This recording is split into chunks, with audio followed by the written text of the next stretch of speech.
Have you ever really stopped to think about how a simple vibration floating through the air becomes a thought or a memory or your favorite song all inside your head? Well, today we're going on an incredible journey. We're going to follow a single sound wave as it travels through the amazing architecture of the human ear. It's a serious marvel of biological engineering. I mean, that question itself sounds almost like magic, right? How does the strum of a guitar or someone saying your name transform from a ripple in the air into a feeling or an idea? To figure that out, we're going to trace the exact path of that sound wave as it navigates this unbelievably intricate system. Okay, our journey starts in the part we're all familiar with, the outer ear. The best way to think about this part is like a perfectly shaped satellite dish. Its one and only job is to catch sound waves and funnel them right where they need to go. So this is the pinna, the part of the ear we can actually see. And all those unique folds and curves, they are not just for show. They are precision engineered to grab sound vibrations. But here's the really cool part. They also help our brains figure out where a sound is coming from, whether it's above, below, or even behind us. So from the pinna, that sound wave travels down the ear canal. Now, this isn't just some simple tube. It's designed to naturally boost the frequencies of human speech, which makes voices way clearer. And all that stuff we're told to clean out? Well, the hairs and earwax are actually a brilliant defense system, trapping dust and gunk before it can get any deeper and damage the really delicate machinery inside. So we've reached the end of the outer ear, and now we're heading into the middle ear. This is a tiny air-filled room that holds an incredible piece of mechanical equipment, and it's designed to solve a pretty major physics problem. And here it is, the tympanic membrane, or as we all know it, the eardrum.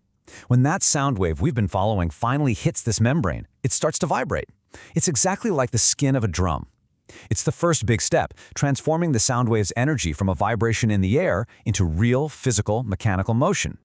And this is where things get really, really clever. That vibration in the eardrum kicks off a chain reaction in the three tiniest bones in your entire body, the ossicles. The vibration moves the malleus, also known as the hammer, which then taps the incus, or the anvil. The anvil then pushes the stapes, the stirrup, in this beautiful, microscopic, perfectly timed sequence of events.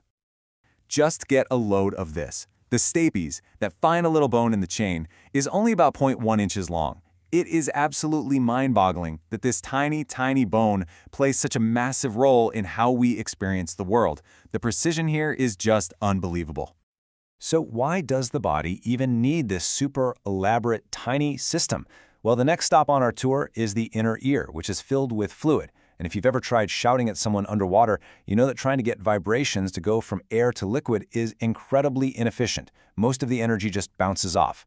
The ossicles solve this problem brilliantly. They act like a lever, concentrating and amplifying the force of the vibration by about 20 times, giving it enough punch to make waves in that fluid.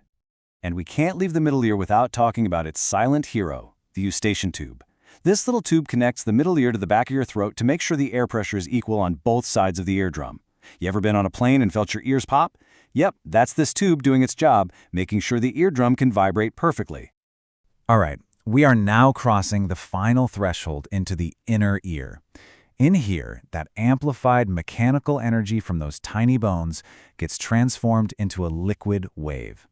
And this all happens inside a structure that acts like a super sophisticated living microphone. Meet the cochlea. What a beautiful spiral-shaped thing, right? It's named after the Greek word for snail, and you can see why. This is the absolute heart of our hearing system.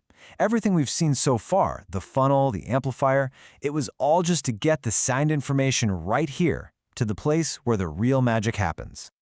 So what's actually going on inside this biological snail shell? Well, it's a coiled tube and it's filled with fluid. Running right through the middle is a flexible little partition called the basilar membrane. And sitting right on top of that membrane are thousands and thousands of tiny, delicate hair cells. These are the true sound receptors. And that brings us to the most critical, most mind-blowing moment of this whole journey. How in the world does a physical wave moving through fluid become an electrical signal that your brain can actually understand as music, or a voice, or a warning siren? It all starts with that basilar membrane. You can think of it like a piano keyboard that's been unrolled. High-pitched sounds, like a whistle, create waves that peak near the wide entrance of the cochlea. But low-pitched sounds, like a bass drum, travel all the way to the very top, the narrow end. So the cochlea physically sorts every sound by its frequency. So, as the membrane vibrates in one specific spot, it pushes those microscopic hair cells up, which causes their little tips, called stereocilia, to bend. And that tiny physical bending motion, that is the trigger. It literally pries open tiny channels in the cells, letting charged particles rush in. And that rush creates a spark, a tiny electrical signal. This is it. This is the moment sound becomes something the brain can read. That electrical signal is the native language of your brain. The auditory nerve then acts like a high-speed data cable. It bundles up all these signals, information about the pitch, based on where the signal came from, and loudness, based on how many signals fired, and zips them instantly to the brain's auditory cortex. And that's where they are finally perceived as what we know as sound. So, from a simple vibration all the way to a complex thought, the journey is just incredible. But what's maybe even more amazing is that this whole intricate system we've just looked at is actually pulling double duty. It has another, equally critical job. See, attached right to the cochlea is the vestibular system. This is the ear's second, less famous, but absolutely essential role. You can think of it as our body's own internal gyroscope.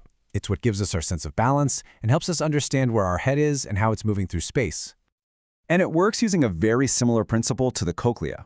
There are 3 semicircular canals, all pointed in different directions, and they detect when you rotate your head, like when you nod yes or shake no. Other little organs detect straight-line movement, like when you speed up in a car or go up an elevator. And in all of them, it's the movement of fluid bending tiny hair cells that sends a signal to the brain, telling it which way is up. So there you have it, from a simple funnel to a mechanical amplifier and finally to a living microphone that also doubles as our balance system.